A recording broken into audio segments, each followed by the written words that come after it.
Hi, I'm Bree Phillips. I'm here with Keep Oregon Well, presented by Trillium Family Services with ex-ambassadors. Thank you so much for doing this. You're very, very welcome. Excellent. Keep Oregon Well is all about raising awareness that mental health matters and fighting the stigma against mental and behavioral health. So thank you so much for sitting and speaking with us. Yeah, absolutely. We were just chatting that traveling is pretty difficult, and the concept of time when you're traveling between places that you grew up has changed now that you tour all the time. So. It gets easier the more you do it. We've done quite a bit of it, but it's intense. It's a long day of travel is still exhausting, even though you're not really doing anything. Yeah. So how do you stay well on the road, physically and mentally? Well, we all kind of do things our own way. For me, I like to stay fit. I like to stay in shape. Also, because I'm performing all the time, I kind of have to. And the way that I perform is I'm moving around a lot. And so, I try to run. I do my own exercise regimen. I try to avoid certain foods that are going to make me feel sluggish, like I'm not eating like crap all the time. I try to eat healthy and restrict my intake of caffeine and alcohol and other substances. Try to treat it like going to work, and my body is a big part of what will help me work well. So I got to treat it right. So that's one thing, and we do a lot of writing on the road too, and we stay pretty creative outside of playing shows every night, because that can, as fun as that is, it can get a little redundant and almost feel like it kind of takes the life out of you. So being able to work on music and is really big for us, I think. Our values, we have 10 values that are all based in trauma theory. And one that I really like to talk about, especially when thinking about artists, is open communication and lyric writing. So what's your process like when you're sitting down collaborating on songs? Well, I write all the lyrics.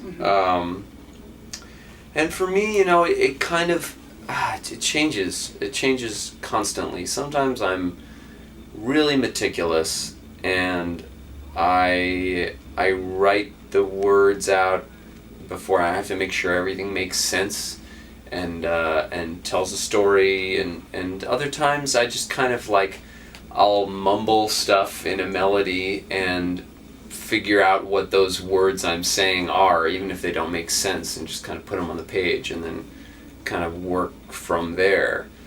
But I think as a general rule, it's good to be open and challenge yourself. And if you write, the minute I write something that feels uncomfortable to sing, I know that I've hit something good. No matter what kind of that uncomfortability is, whether it's something that feels really personal or emotional, or if it's something that's really kind of aggressive or maybe I think would offend some people, then I think okay, well maybe I'm onto something, or maybe it's something that's really sexy and I'm I don't know, is that pushing it, can I do this? I love to challenge myself, and I also love to be open and available and honest, and I think that goes a long way. Another commitment or value we hold is growth and change. How have you grown and changed as artists? Oh, so much. I mean, we've been, playing music together, I'd say, for more than 10 years at this point.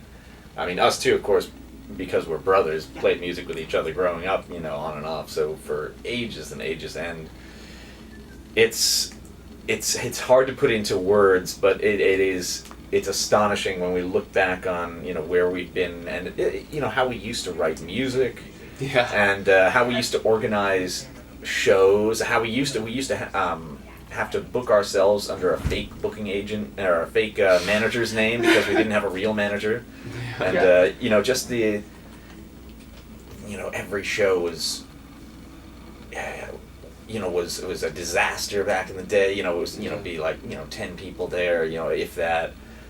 And just, it's the contrast with now is astonishing. Just now, we're pretty much almost every other day playing shows for, hundreds, sometimes thousands of people, and, everyone's reacting to the music, and everyone's, on the same plane as us, and and most of the shows we play these days are just incredible, and yeah, just the talking to people after shows, or talking to people just casually about, who are fans, and who tell us that, a song of ours has touched them or has changed their lives.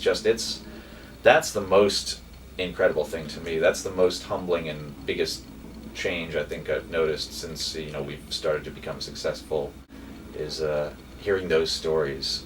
Yeah, and I think for me, talking about growing and changing, the last couple years have been very good for us in a professional capacity, but also very stressful. Like, there's been a lot of stuff that's happened over the last year and a half within the band and externally too.